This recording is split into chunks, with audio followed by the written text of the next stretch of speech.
میرے بھائیوں،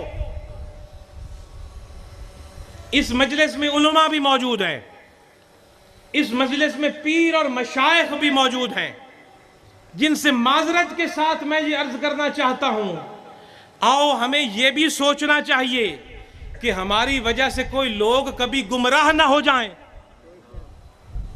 لوگ اگر گمراہ آج ہو رہے ہیں یا مولویوں کی وجہ سے یا 2 نمبر پیروں کی وجہ سے، اور ان کا سارا گناہ اور ملبہ ان مولویوں اور ان پیروں پر ہے جن کی اپنی گمراہی عوام الناس کو گمراہ کرتی چلی جا رہی ہے۔ کہ جب مولوی یا پیر کوئی غلط کام کرے گا شریعت کے خلاف تو اس کا مرید بھی کرے گا۔